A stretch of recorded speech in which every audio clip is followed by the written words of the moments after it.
Assalamualaikum warahmatullahi wabarakatuh. Perkenalkan, saya Ibu Melda Suryani, guru SDN 03 Paninjauan, Kecamatan Sepulukoto, Kabupaten Tanah Datar, Provinsi Sumatera Barat. Pada kesempatan ini, kita akan membahas tema 3, subtema 1, dan pembelajaran 1. Sebelum kita memulai kegiatan kita pada hari ini, marilah sama-sama kita berdoa menurut agama dan kepercayaan kita masing-masing.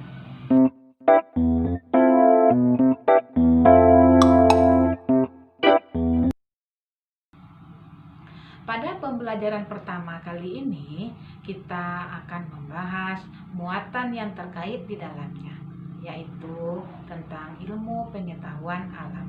Kompetensi dasar yang terkait di dalam materi ini adalah 3.4, mengidentifikasi komponen-komponen listrik dalam rangkaian listrik sederhana.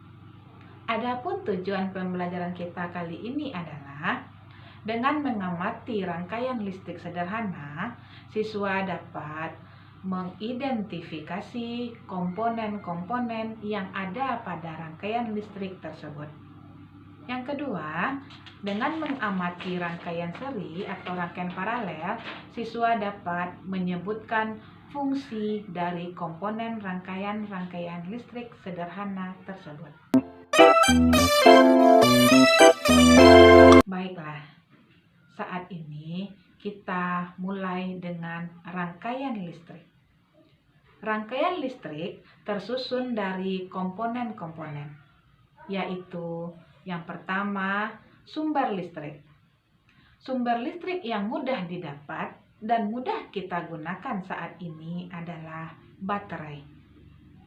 Yang kedua, konduktor listrik, seperti kabel yang berfungsi untuk mengalirkan arus listrik.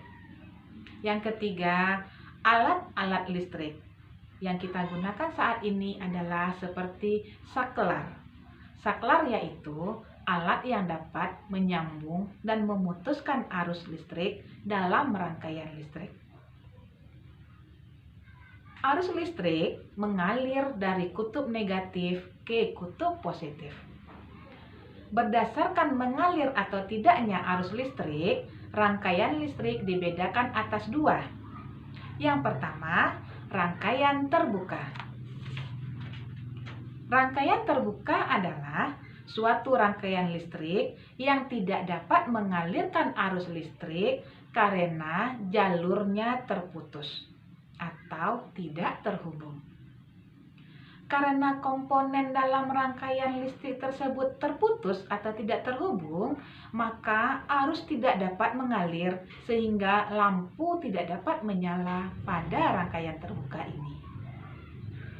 Yang kedua, rangkaian tertutup.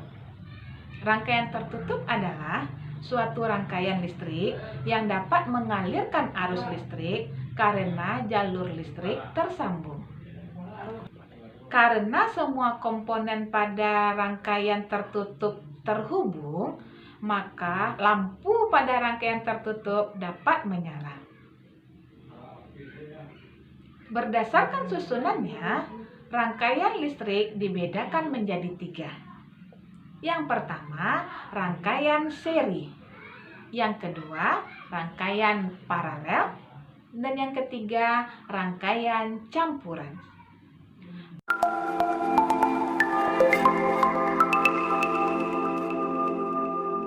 Marilah kita bahas satu persatu.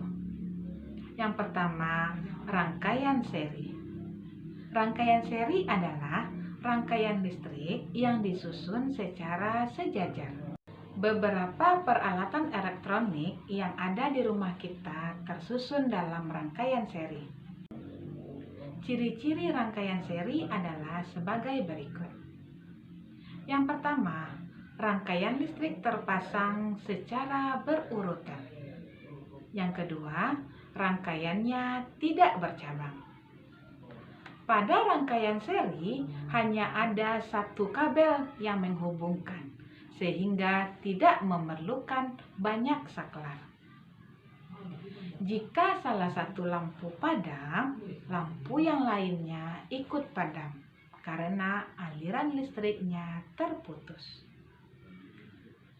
Silakan anak-anak ibu lihat gambar yang ibu tampilkan berikut. Yang kedua, rangkaian paralel. Rangkaian paralel adalah rangkaian listrik yang disusun secara berderet. Ciri-ciri rangkaian paralel adalah sebagai berikut. Rangkaian listrik terpasang secara berderet dan bercabang. Jika salah satu lampu padam, maka lampu yang lainnya tidak padam. Pada rangkaian paralel, komponen listrik yang kita gunakan lebih banyak, seperti saklar. Kita menggunakan saklar agar lampu di rumah kita dapat kita matikan yang tidak kita gunakan. Pada rangkaian paralel, kita juga membutuhkan kabel yang lebih panjang. Perhatikan gambar berikut.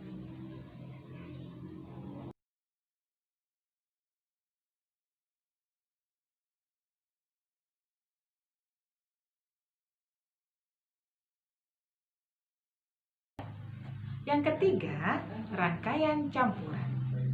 Rangkaian campuran adalah rangkaian listrik di mana dalam satu rangkaian tersebut terdapat rangkaian seri dan rangkaian paralel.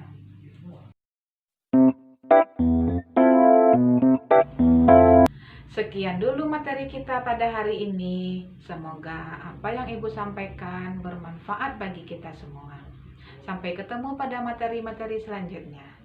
Assalamualaikum warahmatullahi wabarakatuh.